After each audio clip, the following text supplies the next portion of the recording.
Урт төстэй өндөр луу дабаа тэргүүн игнэнд зогсож араас нь Нью болон ховинд нар дагажээ. Ний бухимдан хашгирч Юренийг ариун газар руу буцааж авчрах бодолтой байгаагаа хэлв. Өргөж хүнийг шоож байдаг. Нью Нигийн санааг шоглон асууж хань хайж байгаа юм биш бидтэй гэж хошигнжээ. Хүний иж бичин Эжисэнтэй хамт амьдардаг Юрийн тохирох нэр дэвшигч байж магадгүй гэж тэр онцлов. Эжисний нэрийг дуртахад Ний шүд зүүн ууранд өвчрөв. Хүний иж бичин хоёрын хооронд хамлалт харилцаа ямар байх нь хамаагүй. Юренийг ямар ч хамаагүй авчирна гэдгээ тэр тайлбарлав.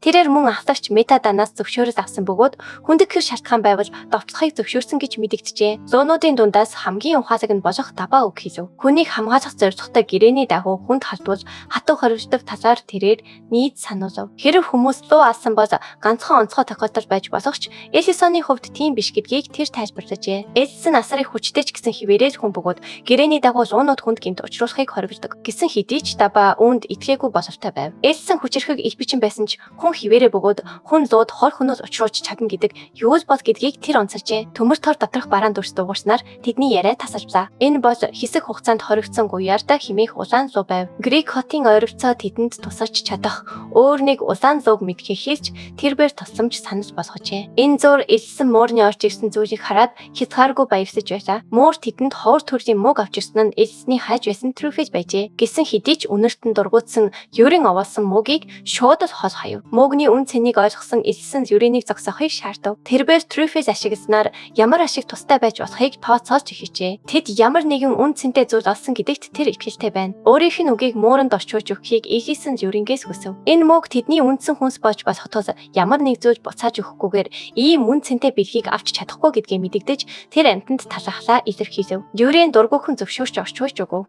Лууны өрөнд хамгаалагч хэрэгтэй бөгөөд муур энэ үргийг гүйцэтгэж чадна гэж Эжисэн тайлбарлажээ. Энэ санааг эргэлзээтэй хүлээж авсан Юрийн уг өөр нь тэд хоёртол зориулагдсан байх ёстой болохоос тижээвэр амьтны байр биш гэж эсэргүүцэв. Гэсэн хэдий ч муур уг саналыг таатай хүлээж авсан бололтой гүн бүхийч зөвшөөрч буйгаа итгэв. Үүний зэрэгцээ улаан луу овгийн луу Серена эзгүүрсэн тосгондоо ганцаараа сууж Эжисэн болон Юрийн нар түүний ертөнцийн сан хөмбөргийг санамсаргүйгээр олсон үеийг дурсаж байлаа. Өөрийнх нь жихэн дүр төрх эсэрч Эжисэн хуурмууд үрийг нь санамсаргүй ичээсэндээ уучлалт гуйж байсныг тэрбээр санав. Юрийн түүний өөрийг өрөвдмөр юм гэж шоглонгоо хийж байсан нь Серенагийн сэтгэлд одоо ч хатаатай байдаг. Цаг нөхцөөхийн тулд хүмүүстэй уулзахаар тэр шийдэв. Гинэт хин нэгнийг мэдрээд тэдгээр хүмүүсийг манай гол дүрийнхэн гэж тэр таамаглажээ. Харин оронд нь гарт өмнө гарч ирэхийг хараад тэр цочирдов. Түүнийг хараад Серенагийн уур хилэн дүрлзэв. Гарт сандран төгдрөн өөрийнхөө мэдрэмжийг ичиж түүнийг үнэн голоосоо хайрладаг цорын ганц хүн гэдгийг ойлгосон тул үлдэгдэл амьдралаа түүнтэй хамт өнгөрүүлмээр байгаагаа Серенад хэлжээ. Түүний үгэнд уурсан Серена улаан луугийн хэлбэрт шийжв. Ийм юм бодож ирсэн бэ гэдгийг хэлхийг тэр шаардав. Ямар ч үггүйгээр явчихсан үедээ үү? Эсвэл хүний тосгонд давтаж эмэгтэйчүүдийг хулгайлсан үедээ үү? Серенагийн уур хилэн оргилж гярд руу хашгиран новш гэж дуудав. Серенагийн уур хилэнд цочирдсангүй гард явжтай инээмсэглэв. Түүний хурц зүүн совин алдаагүй гэдгийг хэлж тэр шоглов. Түүнийг үг хэлж дуусав үгүй юу дээд таазан нурч цаг нь ирсэн гэдгээ гарт ичлэв. 3 лууны толгой эвдэрсэн таазыг нэвтлэн гарч ирж тулалдахад бэлэн болжээ. Түүнийг довтлох ажиллагаа эхлэх гэж байна. Гарт ирчүүдтэй тушаал өгч эмх замбраагүй байдал үсгэд Серена үүрэндээ хөшөө мэд зогсно. Дөрвөн дайчин түүнийг бүслэн авч байгааг тэр харжээ. Боломж гарч ирснийг харсан гарт инээмсэглэн хэрв дөөгүй байвал юу болсныг хинч мэдэхгүй гэж Серенад амлав. Тэрээр шившлэг үлдэж гэрэлтсэн шидэд тойрог хүзүүг нь ковмит оров. Серена чангаар хашгирсан ч уур хилэн нь өвдөлтөөс нь илүү хүчтэй байв. Тэрбээр хүч гархан хүзүүгчийг хагалж өөрийнх нь эсрэг илбээ ашиглах зүрх гаргасан гярд руу хашгирав. Тэрбээр цаашид уйтал хийхээс өмнө ард нь нуугдсан нэг ягаан өнгийн гэрэл татуулан аимшигтай цохилт өгөв. Тосгоны аслагдсан хэсэгт буйсар асад сүндэрлэх асар том амьтныг гайхшин ширтэн. Эжисэн үүнийг танилцуулж хэрэгцээг нь тайлбарлаад энэ муурнууд хүйтэн газар амьдардаг учраас өрөөний температурыг бууруулахыг хүсв. Өргөчийн адил эргэлдсэн Юрийн манай залууг ховор трюфел мөгний төлөө энэ амьтныг авч ирсэн хэмээн буруутгав. Манай залуу үүнийг үгүйсгэсэнгүй. Харин ч тэр трюфелийн талаар ихэд догдорж байлаа. Энэхүү мөөгн тосгоны өмнө амтаж байгаагүй тийм өвөрмөц үнэр амттай болохыг тэрээр нэмж тайлбарлав. Хэсэг хугацааны дараа Эжисэн найз зохион байгуулав. Түүний найзууд цуглаж энэхүү өвөрмөц мөөгтэй хоолыг амтлахаар болов. Зарим нь энэ хоолыг шидэт юм шиг гайхалтай амттай байна гэж биширч байхад зарим нь дургуутслаа илэрхийлв. Амт нь тэгч харахгүй муухай байна гэж Юрийн чангаар гомдолцож мизан хүртэл царайгаа өрчилгэжээ. Мөг хүмүүст янз бүрээр нөлөөж байгааг хараад манай залуугийн өөртөө итгэлтэй байдал нь буурчээ. Магадгүй үүнийг зөвхөн онцгой үе явдалт зориулсан нь дээр гэж тэр шийдэв. Серенагийн үүрэнд юм бүхэн буруугаар эргэж байв. Шахацсан ч гэсэн тэрбээс сүүчийн мөчөд шууд телепорт хийх шившлэг үлдэж дайснууд нь гүйцэхээс өмнө алга болж амжив. Түүний хурд наривчдаас тэднийг гайхшруулж зогцсонд нь тэд харав. Гар далдаага зөвхөн буруу тооцоолол байсан гэж өмөөрн төгдөрсөн бол Неймар инээж Серена тэднээс удаан зогдож чадахгүй гэдгийг батлан хэлв. Грейс хот хүртэл шидэт мөрийг нь тэр аль хэдийн олжээ. Улаан зов овгийн гадны гишүүн бөгөөд статусаасаа шалтгаалаад Серена ариун газар шууд телепорт хийж чадахгүй гэдгийг тэмдэглэн уг бүлэг дараагийн алхмаа хэлэлцэв. Гарт дургуутсан ч гэсэн түүний ганцаардлыг өрөвдөх шиг болов. Төвчээр муутай бөгөөд иймэрхүү зүйд сонирхолгүй Нью Серенаг эдгэрхээс өмнө мөрдөхөд анхаарахыг шаардав. Цаашид буруутгахаас зайлсхийхийг хүссэн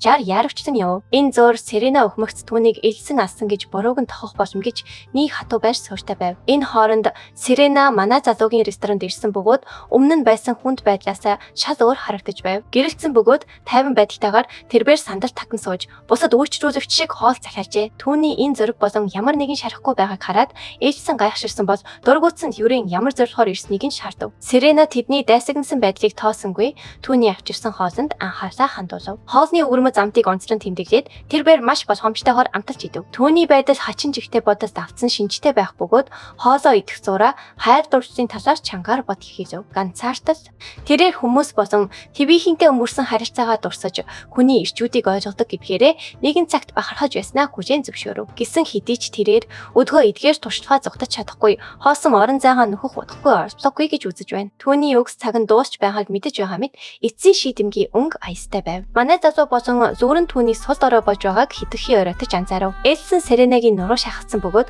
хүзүрсэн царай нь биеийг муудаж байгааг итгэж байгааг шууд анзаарав. Тэрээр хоолыг нь магтаж байгаад өгнийхээ дундуур унаж өдгөн зүйл ханаалгав. Шарханд хэр хүнд болохыг ойлгосон манай залуу болон зүүрэн хоёр сандарч твдэв. Зүүрэн түүний биеийн байдлыг харгас хэрцгийгээр оншилсан бөгөөд түүний шархан твийн хувьдч эдгэрэхэд дэндүү хүнд байлаа. Рестораны гадаа гинэт улаан портал нэгдэв. Хүнд хуяг дуулга өмссөн хүний алхааны чимээ сонсогдож зарим хүмүүс түүнээс гарч ирээд манай залууг улаан луу алсан хэмээн буруутгав. Ресторан дотор Серена хөдөлгөөнгөө хөвтөж амьдрал нь уцаар дүүжлэгдсэн мэт байв. Гадаа луунууд довтолгоонд бийгдэж байна. Энэ бол урхи гэдгийг тэд шууд ойлгосон. Тэрээр манай охинд Серенаг аврахын тулд Хелена руу аваачиж өгөхийг хэлв. Тэрээр дараагийн алхам нь юу болохыг асууж толгой дохив. Тэрээр зочдоо угтан авахаар шийдэмгий босож зогсов. Манай залуу тайван байдлаа хатгалахыг хичээж шинээр ирсэн хүмүүсийг хүчээр ийдэг байдлаар угтан авч цай уун ярилцахыг санаж болгосон ч түүний үг халуун чихэнд хүрсэнгүй. Бент химэх зур ресторанд дайрч орж Эдисоныг шууд чиглэсэн шидээр дайрчээ. Тэрээр ард нь Серенагийн цусаар шалбацсныг хараад арай ядан бодлоо. Зөрөн хурдан арга хэмжээ авч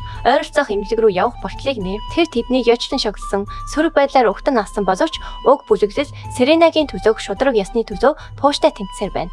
Шившлэгүүд дараасаа хийгдэхэд шидэт дугуйнууд өрөөг гэрэлтүүлнэ. Эдсэн хастагчид руу эргэн харж цэргийн нөмргөн сэгсэж өөрийн ур чадвартай итгэлтэй байгаа тул ноцтой царай гаргав. Nii болон түүний бүжиг удахгүй болох тулааны сүудэрт цогцрахтаа зүрх сэтгэлээсээ инээлдэн. Нас өөртөө итгэлтэй фосотой байдаг тул тэдний байгаа газраас мэдэрч буй шидэт эмх замбраагүй байдлын талаар тэмдэглэжээ. Улаан луунууд эмх замбраагүй байдалд таталдан орж бүх зүйл түжүүж ёсоор явагдаж байх шиг байна. Түүний хамтрагчдын нэг нь зөөг хийн ийм чадварлаг цуглуулж чадсан бэ гэж асуув. Ресторан дотор улаан луу өөр хэлгээр архирч манай залууг төрөл төрөстийнх нь нэгэнд гинт учруулахаас зүрхэлсэн хэмээн буруутгав. Тэрээр чадах бүхнээ дайчлан галт бөмбөг шидсэн ч манай залуу тайван хിവэр үлдэж бамбаа шившлэгээр галт дайралтыг сагнуулав. Манай залуу гараа далсан портал нэхэд оч агаар руу хор хөнөөлгүй тарж байна. Тэрээр зөөг алхам хийхийг ятгаж хэрэв тэд энд үргэлжлүүлбэл бусад хүмүүс тэдний тулаанд орооцолдож болзошгүй гэж анхааруулжээ. Энэ хооронд Елена эмнэлэгтэй байхдаа күнд шахацсан Серенаар дагуулсан дүүрэн гүйж ирэхэд цочирдов. Эхэндээ айж имэж байсан ч Елена хурдан ажитаа орж цус тогтоох анхаах ухааны шившлэгээ дууджээ. Серенаг аврахын тулд энерги зарцуулж байхад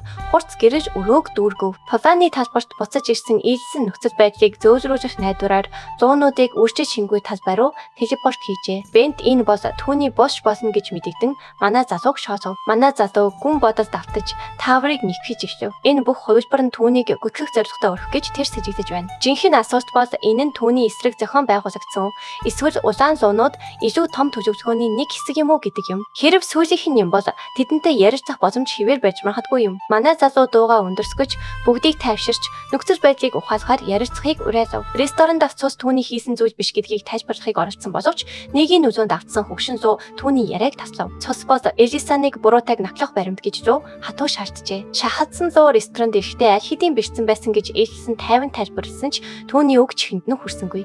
Тэрээр тэр эмэгтэй одоо ч амьд байгаа бөгөөд түүнийг аврах гэж хичээж байна гэж нэмж хийв. Дараа нь Гаярд ураг шалхаж Серенаг өөрөөс нь хөөж гаргаад явхаас тахалсахад нь алсан гэж буруутхан Элисэн рүү дайрчээ. Хараад Элисэн нүүрч тааж энэ үд ойрон тусахар хойд хаяарт бол хойволдааны ос тогтогч гэдгийг манай залуу ойлгосон ч хаяартын худал хуурмагт автсан бусад зуунууд хэд уурлаж сонсхийг хүссэнгүй.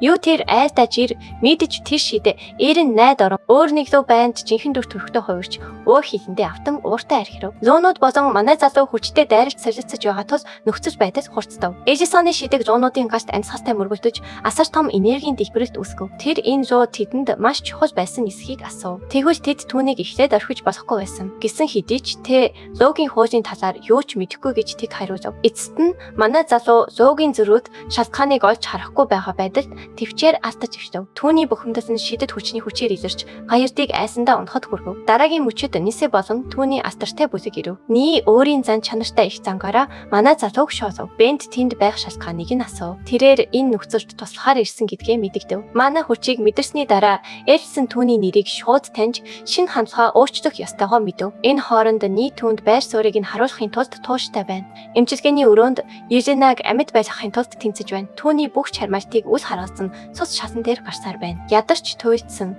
Цөхрөнгөө барсан Южена уучлалтгүй. Тэрээр бүтэлгүйдсэн гэдэгтээ итгэлтэй байна. Гэсэн хэдий ч зөөрөн язагдлыг хүлээхийг хүссэнгүй. Тэрээр өөрийнхөө манаг Юженад шилжүүлж эдгэх үйл явцыг үргэлжлүүлэхийг ятгав. Түүний гайхшруулыг төрүүлж одоо мань хомсдохгүй гэж тэр нэмж хэлв. Тузаан үргэлжлэж байхад хар зуунууд ч тузаанд нийтэж манай залууг байрч байхын тулд тасралтгүй дайралт хийжээ. Тэрээр тэдний дайралтыг хааж байгаач тасралтгүй дайралт нь үр дүнгээ өгч байна. Тэрээр алтан шившлэг дуудаж дайралтыг нь эсэргүүцэхээр бэлтгэж байхдаа доорх газраа өргөв. Гэсэн хэдий ч Ни хамтрагчдаасаа тусламж хүсч тэд өөр дайралтанд бэлдэж манай гайг нийлээд хурцагмаж байдалд оруулав. Гинэт тулааны талбараар бүгдийг зогсоохыг тушаасан хоолой сонсогдов. Дөрвөн телепортацийн хаалга нэгэн зэрэг нэгдэж тэдгээрээр дамжин метадана дуданг зэрэг ахмадууд гიშгэв. Тэдний байгаа байдлыг анхаар мандарт шууд өөрчлөлт авчирдаг. Ахмадууд эмх замбраагүй байдлын тайлбарыг шаардаж байна. Метадан эрүүгээ бодорхийлэн илж манай залуу үргэлж эдгээр мөргөлдөөний голд байдаг бололтой гэж тэмдэглэжээ. Дараа нь тэр үннийг сонсохыг шаардав. Манай залуу ахмадуудыг тайвширч ёжлон угтаж эцэст нь капюшона тайлж нүрээ харуулв. Энэ хооронд Ни энэ нөхцөл байдлыг дотроо тасгаж хүн ээлсэн ахмадууд түүнийг хамгаалахаар ирсэн гэж бодоод өөрийгөө нилээд аюулгүй мэдэрч байгаа байх гэж сэжиглэж байгаач дөрний оролцоонд уурлаж байгаа нь дамжиггүй байх нь дамжиггүй. Түүний ач ахуйн хүнтэй хамт байх нь түүний нүдээр уур хилэн гэхээс өөр зүйл биш юм. Энэ хувилбар бол Нигийн хүсэж байсан зүйл бөгөөд энэ нь асуудлыг засахаас хэтрүүлэх арга юм. Хэрв тэр Элисэн улаан луу Серенаг алсан гэдэгт ахмадуудыг итгүүлж чадвал энэ нь Элисаныг осны өмнө цаазархыг шаардах төгс үндэслэж болно гэж нас үзэж байна.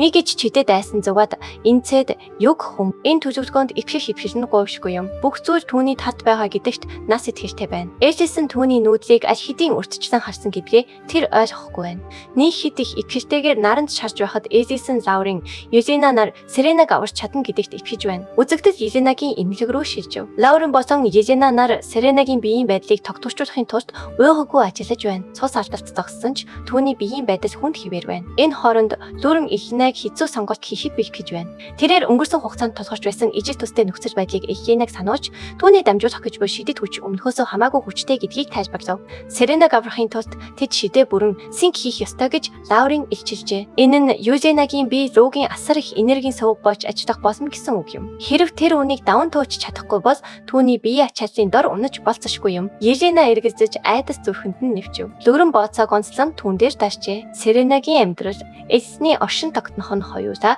түүний шийдвэрээс шалтгаална. Чичирсэн шийдэмгийн Южена синк хийхийг зөвшөөрөв. Лаурын үйл явцыг эхлүүлэхэд асар их шидэт давлгаа Юженаг дарчээ. Тэрээр нурч зуугийн шидийн хүч түүнийг бараг бот цохив. Ийм асар их энергийн өмнө тэрээр хэсэгхэн зур өөрийгөө өчүүхэн ч үгүй мэд мэдрв. Тэрээр лүрэнгээ синк хийхийг багасгахыг гуйсан ч лүрэн татгалзав. Эмч хүний хөвд хязгаараад авах нь түүний үүрэг гэж Юженад хэлв. Южена өөрийгөө цуглуулж бүх энергийг Серенаг анхаарахад зориулв. Южена шившлээ хийж сэтгэлээ энэ ажилд зориулахад өрөө гэрэлтсэн гэрлээр дүүрчээ. Лаурин мөн Серенаг твинхээ тэсвэр төвчээрийг уриалж тэмцэхийг уриалав. Энэ хооронд Ни ахмадуудын өмнө зохиомос сүлээ эргүүлж байна. Элсэн Серена руу дайрч алсан гэж тэр итгэлтэйгээр мэдэгдэв. Түүний түүхийг баттгахын тулд Бант бас тэр зоогийн газраараа тагсан цусыг зааж хийсэн үйлчлүүд нь гэрээний дагуу байсныг мэдэгдэв. Гард мөн хүндлэнгөөс оролцож Элисоныг Серенаг алж байхыг харсан гэж хэлв. Гэвч Мидадана Элисэн руу хандан тодруулах хүсв. Элисэн зөөг алах ямар нэгэн бодиттой шалтгаан байхгүй гэдгээ тодруулав. Дайны үеэр тэд гэрээ байгуулсан бөгөөд үүний дагуу ямар ч арсны өнгө болон угсаатныг асах ёсгүй байв. Тиймээс тэрээр дүрм журмыг баримталдаг хэн нэгэнд хор хөнөөс учруулахгүй. Түүнчлэн Улаан лууны үүр ойрхон байна гэдэг шалтгаанаар түүнийг ална гэдэг бас утгагүй гүтгэдэг юм. Тэрээр хар луунууд уг халдвахын дараа яг л хүлээж байсан мэт сэжигтэйгээр хурдан гарч ирснийг онцлон тэмдэглэв. Ээжсэн тэднийг өөрхөн зохион байгуулсан хэмээн буруутгав. Ахлагч нар бие рүүгээ харж тэдний сэжиг улам нэмэгдэв. Диданг ээжсэнд өөрийнхөө үгийг батлах ямар нэгэн нотлох баримт байгаа эсхийг асуув. Ээжсэн толгой дохин түүний тайван итгэл үнэмшил хөдөшгүй хിവэр үлдэв. Тэрээр портал нээж бүх хүнийг цочртуулсан Серена амьд бөгөөд ирүү саруул гарч ирэв. Түүний гарч ирхэн цугласан осонг дуугүй болгов. Нийс хөшиж түүний царай цайв. Тэрээр Эжелзаненаг эцэст нь аврахын тулд хичээснийг нь магтаж зөөрийн ураг шалхан Эжелзаненатай хамт хэрэгэлсэн холбоостын арга нь Серенаг аврсныг тайлбарлав. Гэсэн хэдий ч тэрээр Юзенагийн эдгэх ур чадварыг магтсаар байв. Серена түүнийг өөрөндөө намсаж бүгсэн хүмүүс бол нийс болон түүний хамсаатнууд гэдгийг батлав. Ээжсэн болон түүний бүлэг түүний амь насыг аварсан гэдгээ тэрээр тодорхой хэлв. Энэхүү илчлэлтэнд шуугин дэгдэв. Бент манай залуугаас даруй уучлалт гуйж түүний өгөх ямар ч шийтгэлийг хүлээж авахд бэлэн байсан ч ээжсэн түүнийг уучлав. Гэхдээ хар луунууд бол өөр асуудал юм. Ахлагч нар энэхүү шин техникт гайхширв. Юзена Махтажийг бүрэн хүлээж авахд дэндүү ядарсан хിവэр байх зур Медадана нийс рүү хандан хүйтэн уучлашгүй өнгөөр үг хэлв. Нийс гэрээг зөрчиж лөө болон хүмүүсийн хоорондын энзэг инх тайвныг аюулд оруулсныг тэрээр заллав. Нөгөөтэйгүр нийс манай залуу зөвхөн шиддний хүчрхэг хүч чадартай төдийгүй луурын ч гэсэн байгаад уур нь хүчээ. Тэр одоо түүнд сургамж өгөхийг хүссэн тул луугийн хэлбэрч хилжиж түүний нуруу руу довтлов. Ээлсэн хурдтай хөдөж луурыныг хажуу тийш түлхэн нийсийн довтлооны цогцыг биерээ хааж авахд цус газар тусав. Цохишт хүчтэй бууж ээжсэн газар унахад түүний нуруу цуснд бодорджээ. Тэрээр хөдөлгөөнгөө хөвтөх бөгөөд луурын юу болсныг ухаарч чадахгүй цочирдсан байдалтай ширтэж байв. Ээжсэн яагаад түүнийг түлхэж холдуулсан юм бэ? Яагаад ийм их цус байгаа юм бэ гэж асах үед түүний хоолой чичрэн. Тэрээр нэрээр нь дуудан уйлав. Бент маш их уурсаж нийсийн ар нуруунаас гиндүүлэн довтолсон нэр төргүй үйлдэлийн шалтгааныг асуув. Нийс инээж эхлэв. Түүний дуу хоолой бүлэг рүү шоолон догсон өнгөөр дүүрэн байв. Тэрээр өөрийгөө зуунуудын аврагч тэдний мөхлөөс авч ирсэн баатар хэмээн зарлав.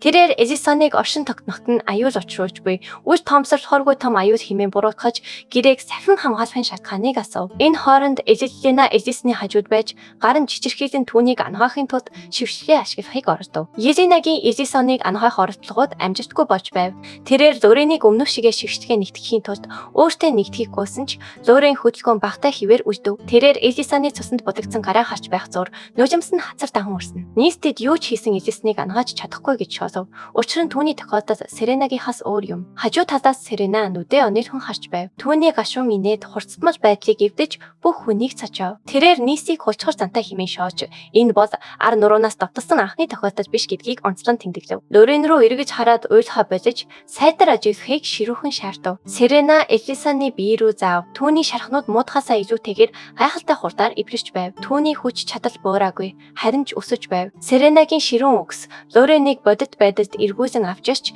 тэрээр нүдэнд нь ихэл найдвар гялалзах Эжисэн рүү харлаа. Эжисэн хөдөлж нуруу нь хурдтай сэргэж арьс нь хоорондоо эргэн нийлхийн хэрээр цус алга болжээ. Тэрээр Луурины нүлэнцийг арчихын тулд гараа удаанаар өргөв. Түүний дуу хоолой зөөлөн боловч хатуу байр суурьтайгаар уйлахгүй байхыг сануулав. Эжисэний биеэс тод цэнхэр гэрэл цацарч тулааны талбар дээрх бүх хүний нүдийг гялбуулав. Түүний толгой дээр эртний үнэт чулуу гэрэлтэж ирхэн түүний хүч чадал гадагшаа цацрав. Ахлагч Медадан аслагдсан газраас царай нь барайсан байдалтай харж байв. Тэрээр энэ энергийг таньж эртний Мабелхи болохыг нь мэдэж байв. Гэрэж бүдгөрч Эжисэн хөл дээрээ босч зогсов. Түүний арт хос гэрэлтсэн далавч дэжлэгдэв. Тэрээр тайван боловч хатуу шийдэмгийгээр нийс рүү эвгэн харав. Тэрээр эртний үнэт чулуу нийсийн довтлооны энергийг шингээж авснаар түүнийг өгөхөөс авсныг тайлбарлав. Уур хилэнгээр дүүрсэн нас архирч жинхэнэ дүр төрхөө олохов. Түүний бие томрохож, түүний хайрцаг арьс гэрэлд сүртэйгээр гялалзаж, тэрээр эцсийн довтлоонд зориулж бүх шившлэгээ цуглуулв. Эжисаныг устгахаар шийдэмгий байсан ч Эжисэн шантарсангүй. Нэг гараа өргөж довтлохоог ямар ч хүчгүйгээр хаав. Нийсэд хүмүүсийг эсвэл бусад үндэстнийг алах,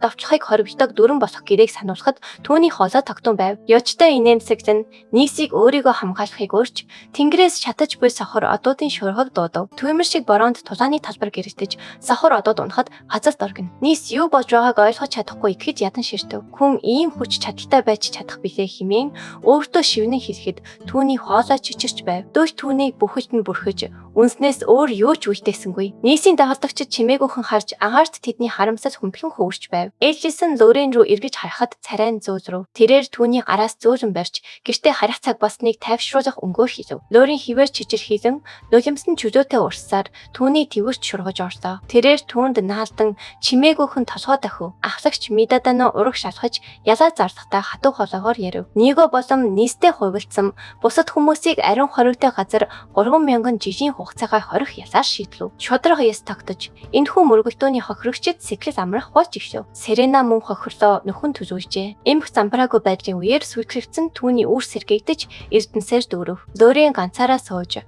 нуруугаа манай залуу руу харуулжээ. Ээжсэн түүнийг бухимдаж байгааг мэдрэн болгоомжтойгоор дөхөж очив. Тэрээр ямар нэг зүйл болоогүй биз хэмээн зөөлөн асуув. Лорен түүнийг харсангүй. Түүнийг бодолгүй болгоомжгүй байж ийм аюутай эрсдэл гаргасны төлөө зэмлэхэд хоолон чичирч байв. Ээжсэн чимээгүйхэн сонсож царайн зөөлрөв. Тэрээр түүнийг зөөлнөр твэрч биедээ ойрхон барив. Цаашид илүү анхаарал хасамжтай байхаа амлан уучлалтгүй. Тэдний мөчийг гинэт гасч ирсэн ахлагч Мидадана тасалдуулав. Ээжсэн болон Лорен хоёулаа түүнийг гинэт гасч ирэхэд сочин харайв. Ахлагч Мидадана тэдний яриаг тасалдуулахад Лорен сандарч мэгдэн зүүн совингороо шууд ахлагч Мидаданагийн нүүр рүү цохив. Ахлагч гайхширч өвцөндөө нүрээ дарж хойшоо бүдрэхэд царайн иргэцээгээр дүүрчээ. Тэрээр ууртаяа асууж тэнд юу хийж байгааг нь мэдхийг шаардав.